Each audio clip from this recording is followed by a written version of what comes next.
வச்சிருப்பாங்க. அதுல பார்த்தாக்க பொண்ணுக்கு மாப்பிள்ளைக்கு கண்ணால தண்ணியாகவும் வடியும் அந்த புகை ஏறி. அது இல்லாம அர்ச்சனை கால அது இதுன்னு இதோ வச்சிருப்பாங்க. ஒரு பூணூல் போட்ட ஐயர் ஒருத்தர் உட்கார்ந்து இருப்பாரு. அந்த ஐயர் என்ன பண்ணுவார்னாக்க அந்த மணமகனை வந்து ஒரு நாள் ஐயர் ஆக்குவார் பூணூல் போட்டு. எவ்வளவு கேவலம் பாருங்க இந்த இந்துக்கள் திருமணத்துல. எவ்வளவு அருமையா இருக்கு பாருங்க. தோழர்கள் உட்கார்ந்துருக்காங்க, பெண்கள் உட்கார்ந்துருக்காங்க, ஆண்கள் உட்கார்ந்துருக்காங்க, மணமக்கள் உட்கார்ந்துருக்காங்க. வர்றவங்க அத்தனை பேரும் மணமக்களை வாழ்த்து வாழ்த்து வாழ்த்துறாங்க. ஆனா அந்த ஐயர் என்ன செய்வார்னா அவர் கொடுக்குற மந்திரத்தை பார்த்தீங்கன்னா கேவலமாவும் கீழ்த்தரமாவும் இருக்கும்.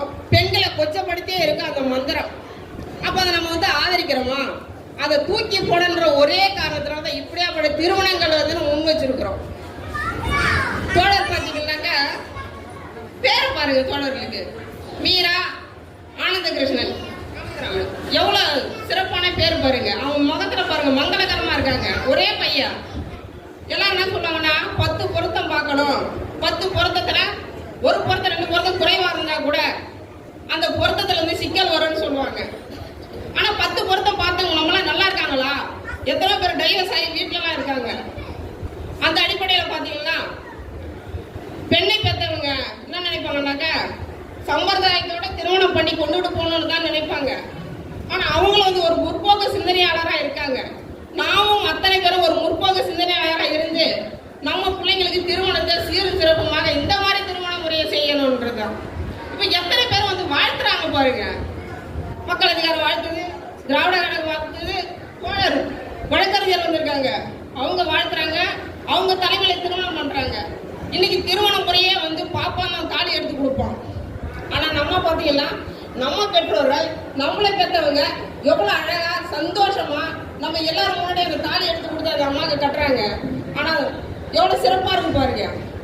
இப்படியாப்பட்ட திருமணங்களை நாம் ஆதரிக்க வேண்டும்.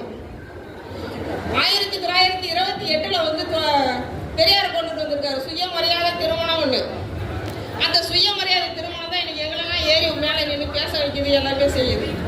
இதுக்கு நம்ம வந்து பெரியாரை உயர்த்தி பிடிக்கணும் என்றதாங்க. இன்னைக்கு பார்ப்பனைய சம்பிரதாயத்துல வந்து நிறைய பேர் சடங்கு சம்பிரதாயம் எல்லாமே செஞ்சுதான் திருமண முறையை கொண்டாடி இருக்கிறோம். பாப்பா என்ன சொன்னாங்கன்னா அருந்ததி தெரியுதா பாருங்கன்னாங்க. ஏன் முன்னே எல்லாருமே இருக்கீங்க, எல்லாருமே வந்து ஒரு ஆள் இந்து திருமண முறையை தான் செஞ்சிருப்பீங்க. யாராவது அருந்ததியை பார்த்துருக்கீங்களா?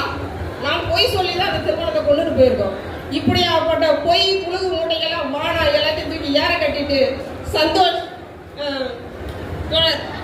அவங்க பேரை பாருங்க, எவ்வளவு அருமையான பேர் பாருங்க. தோழர் எந்த அளவுக்கு நினைச்சு வச்சாங்கன்னு அம்மாடி செல்லம் வச்சிருக்காங்க. அதே மாதிரி எங்க சந்தோஷம் அம்மாடி செல்லம் ஒன்றிணைந்ததுன்னா எப்பவுமே சந்தோஷமா தாங்க இருப்பாங்க. இது மட்டும் நான் சொல்லி கூறி முடிச்சு கொள்கிறேன். தோழர்களுக்கு நான் பேசுவாங்க. நன்றி.